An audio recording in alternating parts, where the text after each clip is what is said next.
It's become clear that the media selected issue of the day is going to be children who are separated from their parents because they were apprehended along with their parents as they tried to illegally enter the country.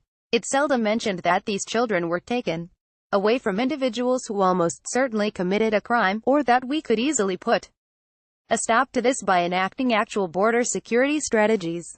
As far as the media is concerned, illegal immigration isn't really a crime, even if you bring your child along with you to face the dangers of inhospitable terrain and more inhospitable cartel-affiliated human traffickers.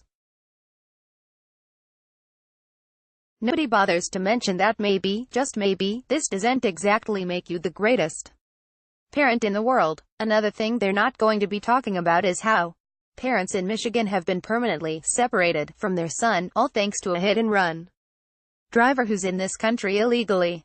USA Radio Network's Wayne Allyn Root noticed it, though. This American boy just got separated from his parents forever by a legal alien who speaks only Spanish in our country, Root tweeted. Do any liberals care? Of course not. Trending, liberals spread viral photo of child in cage, silenced after learning who was really behind photo backquote. This American boy just got separated from his parents forever by a legal alien who speaks only Spanish in our country. Do any liberals care? Of course not. https://t.co/feminhskicks, Wayne Allyn Root at Real Wayne Root, June 18, 2018. According to the Detroit News, 21-year-old Miguel A. Ibarra Cerda was arraigned Thursday in the hit-and-run death of 14-year-old Justin Lee in Wixom, Michigan. Police said Justin, a freshman at Walled Lake Western High School, was riding a friend's bike on Potter Road near Flamingo Street on Monday night when witnesses said he was struck by a blue Honda Odyssey minivan that immediately sped away, the newspaper reported.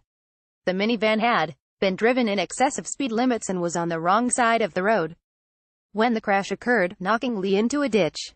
The teen later was pronounced dead at an area hospital.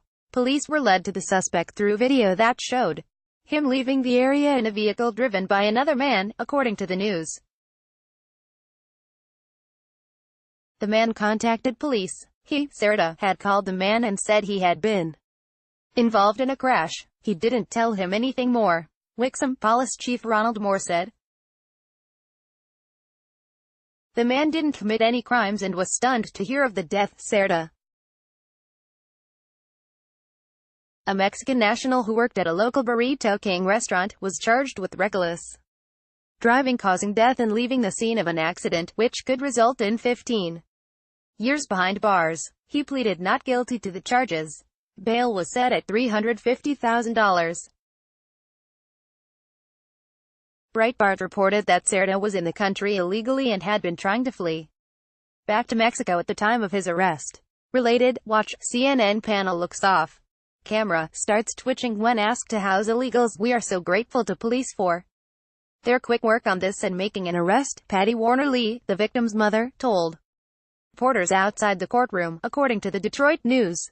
I had just made him something to eat after school and he was returning a friend's bike to him when this happened a couple blocks from our house.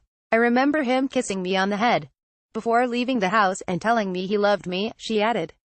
He was a very kind person, the kind who is so funny he could pick you up when you were at your lowest.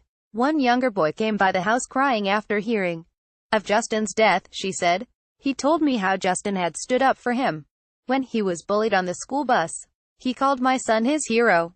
His dreams were to go on to University of Michigan after high school to play football and study forensic science. Warner Lee added, I believe he would have done both. Now, he won't be doing any of that, having been permanently separated from his parents. Unlike the parents whose children are temporarily being held because they illegally crossed into the United States with their kids, however, there's not a lot of media outrage over the death of Justin Lee. Facebook has greatly reduced the distribution of our stories in our readers' newsfeeds and is instead promoting mainstream media sources. When you share to your friends, however, you greatly help distribute our content.